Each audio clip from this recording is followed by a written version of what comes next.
Oh, pag sinabi na, okay, lahat ng corrupt government officials mamamatay by month end. Tamo, lahat yan, pare. Wala, ubus yan. Kasi yung sistema yung It's a, nakadesign yung system. systematic na rin kasi. The Backyard Truth. The Backyard Truth. The Backyard Truth.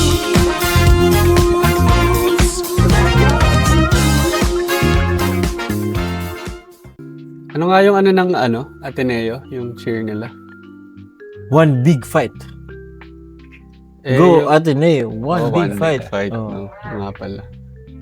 Kasi nung nakaraan, lumindol, di ba? Tapos napag-usapan naman ngayon, the big one naman. Oo nga, lindol na no? Na sobrang overdue na daw. Ewan ko ilang taon na. Malapit pa naman sa atin dito yun. Hindi, medyo safe yata tayo eh. Pero malapit siya sa may Laguna Lake Oh, yata. Sana ba yung fault line dyan sa... Diretso kasi yan sa sa may Alabang. Pero medyo malayo tayo. Ganun, Malapit pa rin yun, pare. Hindi natin masasabi nga eh. Kumbaga, kung gaano kalakas yung aabot. Malay mo, yung river drive ni Villar, fourth time. Nagbuka ng fault line sa dami. Oo, malay mo, di ba? Parang lang yun eh, parang Great Wall of China. Pero sanang lang yun, parang fake news lang yung may nababasa din ako tungkol dyan yun sa the big one, yung pinakamalaking earthquake nga daw na pwedeng tumama sa Philippines. Kasi marami tayong pala dito, yung tawag doon, fault lines. Fault lines. Tatlo daw yung malalaki, tatlo. Yung di ba sa Japan nga ganyan? Diba? Karugtong. Ba yun? Di ba nung recently ito, yung sa Davao? Davao ba? Davao, ay hindi. Gensan. Yung may Jollibee na Bumagsak, no? ninakawan. May mga magnanakaw pa sa loob, do? Pinoy ang burger. Oo. Di daw ko rin. 7.8, pare. Oo. 7.8. Magnitude. It's the strongest Pero, earthquake this year. Ako, tanong ko pare sa inyo. Ano ba difference nung magnitude sa intensity? Lagi yan sinasabi eh. Magnitude tsaka intensity. Kasi parang nakakalito, ano ba yung 7.8 magnitude, 7.8 intensity? Ang magnitude yata yung energy released dun sa dun sa epicenter. From epicenter paakyat, no? Pero ang intensity is yung damage, yung niya, sa area. Area. Oo. So pwedeng, So yun yung difference. pag malalim yung kahit malakas yung magnitude, pwedeng hindi ganun kalakas yung intensity. Ang kawawa dito, syempre, ang daming bumagsak ng mga buildings, yung mga luma ng buildings, talagang bagsakan. Pero grabe yung video eh. Sa field, kita mo talaga yung lupa talaga. Ayun nga ako nakita yung Pag- parang sila, nasa school, parang mga bata. Oo, Parang nagsiseremony yata sila. Kita mo talaga yung mga bata, nakaupo, tapos yung lupa, gumagano'n talaga. Oh. Sakto din kasi, first day of school ata yun eh. Ganun ba? Back to school yun. Parang Friday nangyari, no? Hindi, sa Monday Monday yun. Monday ba yun? Nanonood ako ng news nun eh. Sabi nga ng parang pasukan pa lang, suspend na yung... Klase ka agad, no? Kaya may yung isang school nga, di ba, talagang nabiyak eh. Yung flooring, no? Yung mismong building, biyak siya. Biyak talaga yun. Oo, tapos yung mga bata, yun nga, yung may flag ceremony. Buti nga, kahit papaano, nangyari yung earthquake, mayroon pang mga ceremony nangyari, mga flag ceremony. So yung mga estudyante, syempre, nasa labas. Nasa field, no? Oo. Kasi may kita mo yung building talaga na biyak siya. Marami pa rin atang na biktima. Marami talaga, marami. Grabe, no? Ilan yung namatay? Marami naman mga fatality. 61. 61. May missing pa yan. Meron pa yung mga injured, syempre. Para missing yata, para nasa 40 yata eh. Grabe, no? Yun ang mahirap doon, yung missing, no? Kasi yung missing na yun, hindi naman sa pangano, sana yung 40 boy pa. Nasa ilalim yun eh. Kaya missing yun eh. Sigurado. Diba? Mahirap. So, isipin mo, nung naalala ko noon, nagkaroon din ng malakas na lindol yun sa Cebu. Diba? Parang napanood ko yun sa mga KMJ, mga ganun eh. Tapos, nag-Cebu din kami. Tapos, after how many days, biglang nag-text yung mama ko na, "Nak, buti wala na kayo sa Cebu. Lumindol sa Cebu." Lumindol na naman, pare. Nito lang, no? Hindi, parang kailan lang din yun. Hindi Oo. naman ito. Pero this year lang din yun. Tapos yun nga, ito nga yung Jensen na sabi mo, pabagsakin mo yung Jollibee. McDonald's ka ba? Pinabagsak mo yung Jollibee. Wendy's. Pag sa dito sa Pinas, pag nagkakaroon ng earthquake, sobrang kabado. Pero nung nasa Japan ako, para lang siyang bagyo. Normal lang. O kasi sa bagay kasi prepared naman ang Japan. Kasi earthquake prone talaga sila. Kumbaga parang kung sa atin madalas ang bagyo, madalas ang typhoon, sa Japan madalas ang earthquake. So talagang it's a normal occurrence sa Japan. Kaya yung mga buildings, yung mga structures nila, it's built na para sa withstand. yung may mga certain parang Mga spring, mga ganun. na talagang mag-i-sway talaga siya ng lang. natural lang. Anti-earthquake, no? Parang gano'n ang style. Talagang sinasadya nilang Dapat i-build yun. dapat i-priority rin dito sa Pilipinas. Lalo Tama. na yung mga schools. Hindi naman sa lahat na. Gawin natin sa lahat. Maging na standard. Oo, na parang gawin ganun. Kaya although sabihin na natin, okay, mahal. Magpagawa ka ng bahay, ganun gagawin mo, di ba? Mahal talaga. Pero kasi, Hindi kasi safety rin madalas yun eh. Safety na rin eh. Di tsaka lagi kasi Isipin mo may absorber yung bahay mo, no? Oo, di ba? Kasi Tapos, naging ko yung nandun ako nung kailan ba to? Yung kalimutan ko lang yung mismong pangalan tsaka year. Pero talagang makikita mo na pag nag-earthquake doon, alam ng mga tao kung ano yung gagawin talaga nila. Mayroon ding mga procedures tsaka mga responses na talagang nakalatag na nasusundin na lang nila to a T. Kasi sanay na nga talaga sila. Yeah. Tapos makikita mo talaga yung mga buildings sa sayaw. Dito nung pag nakikita natin, di ba, pag ganun, kakabahan ka talaga. No? kasi alam mong pag gumanon, Baka bumagsak eh. Baka tumudo, di ba? Yung sa Japan naman, talagang sasayaw siya, pero it's meant to do that way. It's meant to be like that na parang hindi siya bumagsak. Parang ganun ang dating. So sana, di ba, pag tingnan nila dito yun. Iba rin talaga kasi technology naman. Siguro sa sa mga central business district, mataas yung standard when it comes to ganyan, earthquake.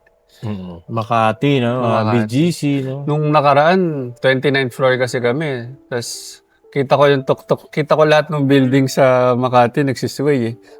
Nasa call ako. Sabi ko, okay, ganito pala yun. Tapos naririnig mo yung buong building, nagkikrik, yung sa bakal, yung ganun talaga yung tunog niya. Sobrang nakakatakot siya. Hindi ako na-experience ko rin yan dati nung nasa hotel pa ako. Lilinis ako ng kwarto. No? Parang nasa 27th floor yata ako. No? 26, parang gano'n. Sarap, nakita ko yung chandelier. Nagsisway. Tapos nung huminto ako, yung building, gumaganon din. No? Talaga matatakot ka, nasa 27th floor ka. Paano kang bababa yun? Paano biglang mag-brownout? Hindi ka... Yung stairs ang gagamitin mo. Hindi, after naman ng earthquake, after nun, wala kang choice eh. Hindi naman nila bubuksan yung elevator eh. Lahat kayo, stairs eh. Stairs talaga. Sabog yung tuhod ko eh. 29 floors, pababa. 27. May aftershock pang sinasabi, di ba? Lagi Marami may yun. ganun, Yun ang marami, yung aftershocks. Nagbe-bedding sa kunin, syempre busy ka eh. Parang sabi ko, parang nahihilo ko. Tapos tumingin ako sa dun nga sa ilaw. Magalaw, sabi ko, pusang galaw. Ako mahina ako dyan sa lindol ba. Minsan lumindol na, hindi ko pa rin alam. Mahina ako dyan. Yung pag makikita ko lang sa Facebook, lumindol pala. Ay, pag tumingin ka naman sa Facebook, malalaman mo talaga eh. Oo, Kasi oo, matik yun ang post eh. Nagpa-flood na, no? Nagpa-flood na. Nung may Twitter pa, nauna pa yung tweet. Ano talaga yung parang, ay, lumindol pala. Di ba ganun lagi ang post? Uy, lumindol. Ganun, di ba? Nahihilo ba ako o Nahilo lumindol? na rin ba kayo? Naramdaman nyo rin ba? Yung ngayon, di ba, sa Jensen, di ba? Ano yun, one of the strongest? The strongest, The strongest. this year. Oo. Ang So, estimated, this year. So, ang Maaaring estimated. meron pang dati. Ay sana, wala. Di ba? Kasi ito Hindi, pa yung lang. dati, Ay, dati. ano? Meron na yung sa mga Cebu. Yan. Early this year yun, di ba? Yung sa Cebu. Ang gumalaw yata kasi dun sa Jensen. Ano ba yun? Fault line? Ba? Yan, hindi ko alam. Ang alam ko lang, may 3 tayong fault line, di ba? Yung Meron pa nga yung Philippine... Ay, trench pala. Trench. Ang tawag ata doon. Mga trench. Pinalabas sa ABS-CBN. Sinabi may 3 daw tayong... Fault line. Trench yung sabi nilang word eh. Ako kung ano yung difference nun. Pero talagang... malalalim, nasa 5,000 plus. Hindi ko lang alam kung ano ba yun. Kilometers ba yun or what? Hindi ko Grabe yung mga palaka namin, ha? No?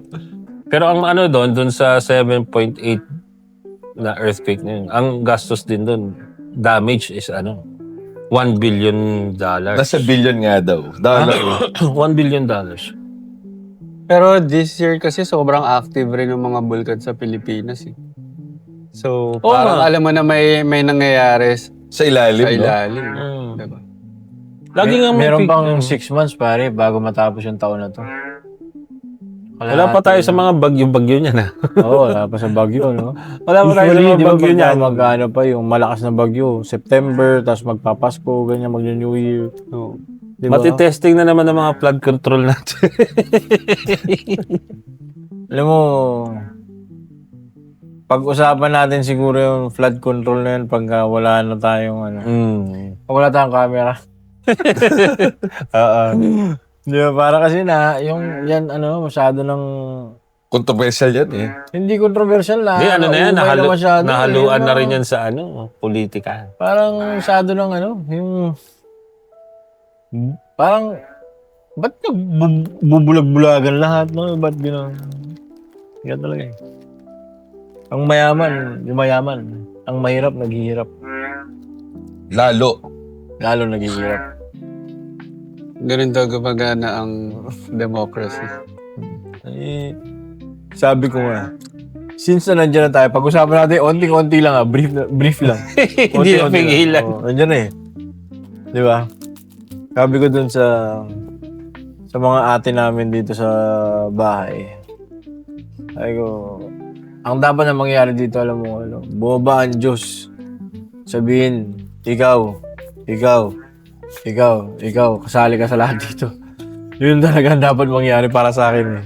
Alam mo yun? Na, Judgment Day. oo, na ikaw, wala kang ginawa, okay. Ganun.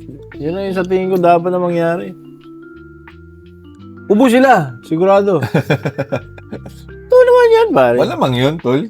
Oo. Oh, pag sinabi na, okay, lahat ng corrupt government officials mamamatay by month end. Ito mo, lahat yan, pare. Wala, ubos yan. Kasi yung sistema yung... It's a Nakadesign yung system. systematic na rin kasi. Eh, Yun ang problema. teka lang, nandito na tayo. Hindi ko mapigilan eh. No. Sabi mo, next time na. Nakita mo yung yung mga SK dito sa BF, sabi dyan. Ay, oo. BF ano? Yung BF dito sa atin. Okay. Resort. Grabe yung mga Mga drama nila, no? Bata pa lang, magaling na gumawa ng mga sa accounting nila. Ay, ito ba yung may mga Latest, bro, yun yan. Mga With dashpan, yan, Nakita niyo ba yun? Yeah, May nasabi yung isa nating tropa na pag binili daw sa SNR yan, ang price lang is ganito eh. Parang Alam mo, less than parang nangyari, parang naging times 2 or times 3. normal naman yan, kahit saan eh. Normal naman yan. Pero ang hindi ko maintindihan, wala ba nagke-question yan na, ba't yan to kamahal? Di ba? Kasi meron din sila doon. Yun nga. Gano'n naman. Aminin natin, di ba? Kaya wala nagka-question kasi automatic yun. Sila, sa Papaldo, kasama sila. Dapat doon, alam mo, hindi ako ganun kagaling sa politika. Ha? Pero kung halimbawa, ikaw, presidente ka, o ikaw, taga ako ng budget ng Pilipinas.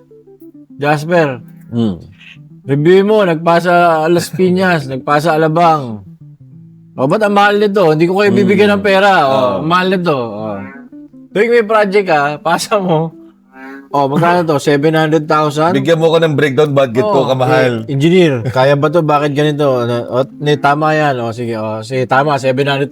Ayan. So, sa tingin ko lang hindi naman ako ganun ka-expert. The Backyard Truths. The Backyard Truths. The Backyard